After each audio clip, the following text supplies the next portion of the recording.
अ very good morning dear students. आज हम लोग बैटल ब्रिज की एक कविता जिसका नाम है general your tank is a powerful vehicle, इस पोएम को समझेंगे और देखेंगे कि इस पोएम में उन्होंने किस विषय के ऊपर बताया है। तो इस पोएम को हम एंटी वॉर पोएम भी कहते हैं।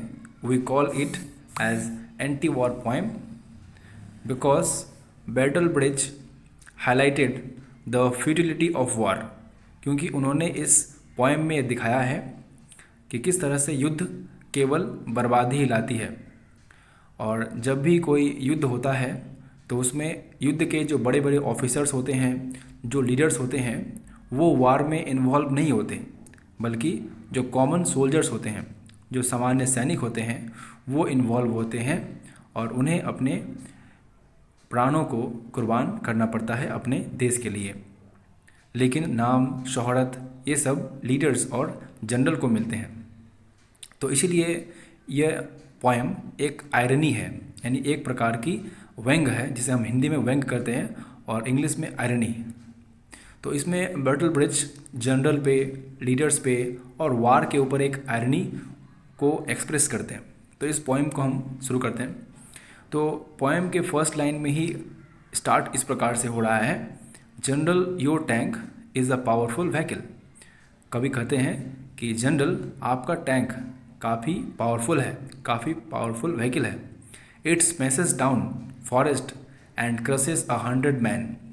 यह एक ही बार में, एक ही पल में फॉरेस्ट को तबाह कर सकता है और 100 से भी अधिक लोगों को मार सकता है। फर्स्ट लाइन में कह रहे हैं general your tank is a powerful vehicle, आपका टैंक काफ़ी पावरफुल है, यह एक ही बार में फॉरेस्ट को, जंगल को तबाह कर सकता है और 100 से भी अधिक लोगों को क्रश कर सकता है, मार सकता है। But it has one defect, लेकिन इसका एक डिफेक्ट क्या है, इसकी एक कमी क्या है, इट नीड्स अ ड्राइवर, कि इसे एक ड्राइवर की ज़रूरत पड़ती है। यानी उस टैंक को चलाने के लिए एक सोल्जर चाहिए, एक ड्राइवर चाहिए। सेकेंड लाइन में बोल रहे हैं general your bomber is powerful, यानी जनरल आपका बॉम्बर बहुत ही पावरफुल है, बहुत ही शक्तिशाली है। इट फ्लाइज फास्टर देन अ स्टोम, यह एक स्टोम या तूफान से भी फास्ट गति कर सकता है। And carries more than an elephant, और एक एलिफेंट्स के वजन से भी अधिक वजन यह कैरी कर सकता है।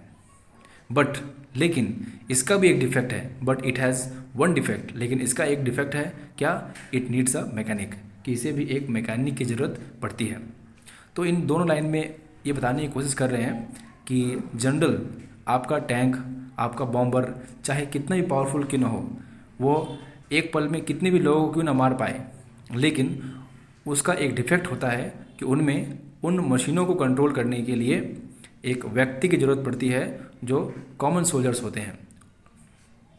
उसके बाद आगे बोल रहे हैं general man is very useful, यानी मनुष्य बहुत ही यूज़फुल है। He can fly and he can kill, वह उड़ सकता है और वह किल भी कर सकता है लोगों को।